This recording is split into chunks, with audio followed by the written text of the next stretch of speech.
Hello and Happy New Year, wherever this finds you today, in one of our services or in your Connect group, part of the online community, or I know that some of you are joining in around family and friends' houses, around the kitchen table today. Wherever and however you're doing it, you're welcome and Happy New Year. I hope and trust that you're well at the start of this new year, 2023, 1st of January. And we're going to spend just the next couple of minutes looking at just two words that Jesus spoke to Philip. And they're recorded in the Gospel of John, and they're really simple. They're just the two words, follow me. Our very calendar and year that we are entering into pivots and revolves around Jesus.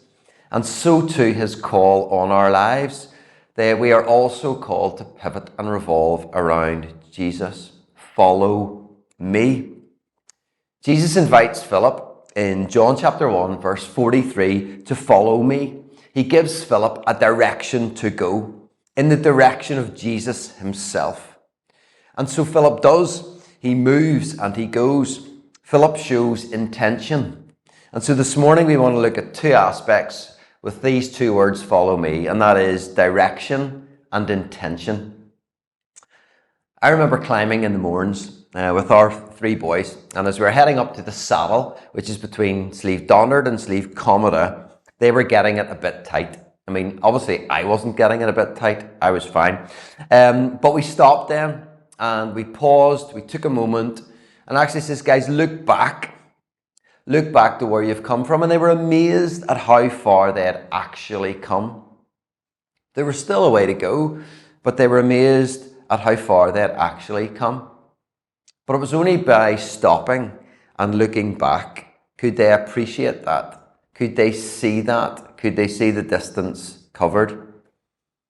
This last year, we have all been moving on our various paths, heading on our courses, on our journeys and various directions. In some moments this year, we will experience delight. But the reality is some moments in this past year, we've experienced disappointment and real difficult times as well. And life, as we follow Jesus, doesn't make us immune from challenge. It doesn't make us immune from the disappointments that life sometimes brings. There's something about pausing and reflecting. For our boys, it gave them a renewed outlook, a sense that they got this far and actually they can keep on going. And maybe if it suits this morning, however you're engaging with this, wherever you are this morning, wherever you're watching this, maybe just take a moment to pause and reflect back, literally like pause the video if it suits, around the table, in your Connect groups, wherever. And think and look back and maybe share some highs and lows from the previous year. Maybe look at how far you've come. You see, in our journeys and our paths and our lives to this point, Jesus gives us the same clear call today in 2023 that he gave to Philip all those years ago. Follow me. Your direction needs to be after me. But why? Why set our course after Jesus? Why set our direction to follow him? I think it's funny, isn't it, that Jesus was so far ahead of his time? Because we live in an age now of following, don't we? Like the video and subscribe and get the notifications on YouTube. Be a follower of me on YouTube. Well, not actually me, because I don't have my YouTube channel. But you get what I'm trying to say. Follow me. Twitter, Instagram. We use the language of followers. The reality is that we live in an age and culture of following. We are all following something. We are all following someone. And so Jesus' voice echoes into our times, from ancient times, but never actually been a more relevant voice to listen to. In an age of following, Jesus says, follow me. But again, why? Well, experience and instinct in our lives tells us this, that we follow someone because they know the way. And Jesus will go on later in John's Gospel in chapter 14, verse 6 to say, I am the way. Following Jesus isn't something that we do because he knows the way, but actually because he is the way. He is the truth and he is life.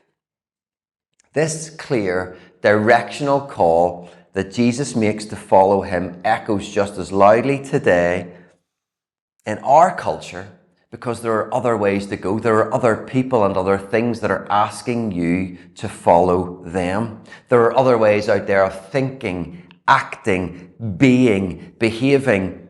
And the Bible calls these ways the kingdoms of this world. There are ways of acting, thinking, being that are also saying, follow me. They claim to know the way as well. So why don't we look at those ways? We sit and we look at those ways. We look at the world that is around us. We look at our governments, our systems.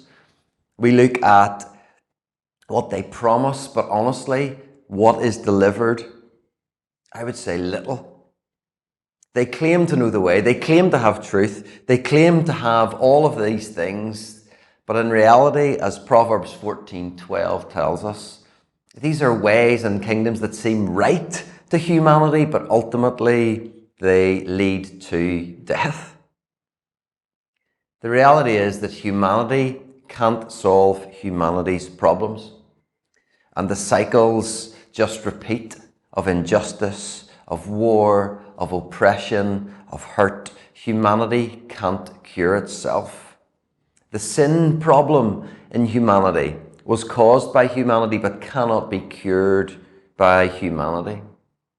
And that's why we need to follow Jesus.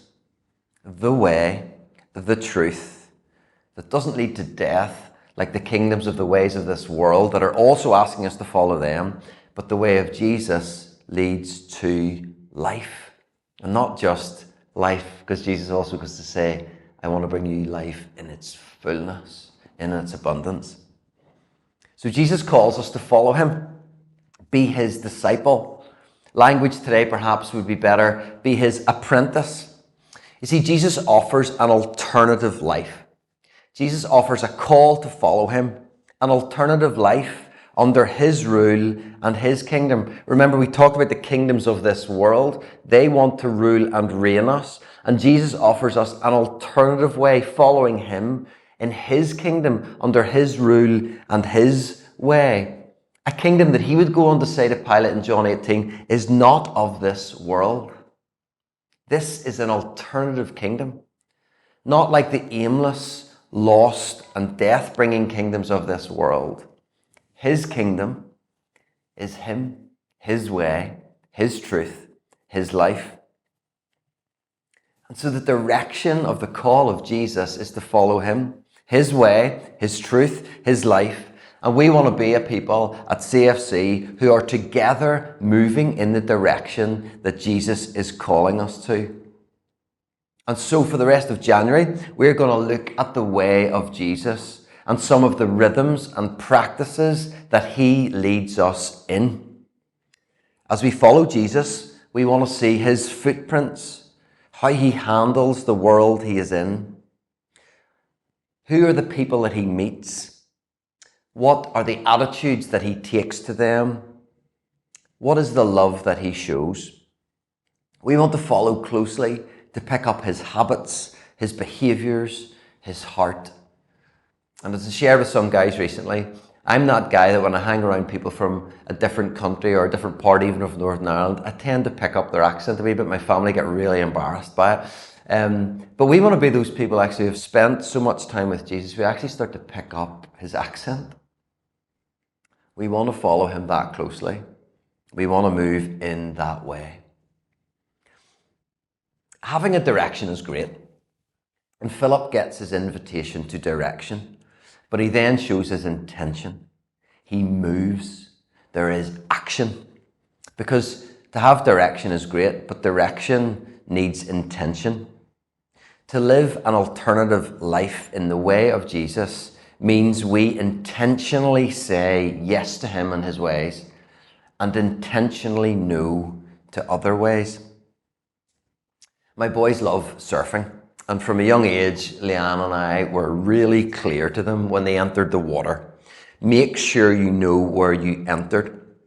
Pick a marker on the beach, be it a rock, a pillar, a headland, something that you can check off and look back at to make sure that you are where you think you are.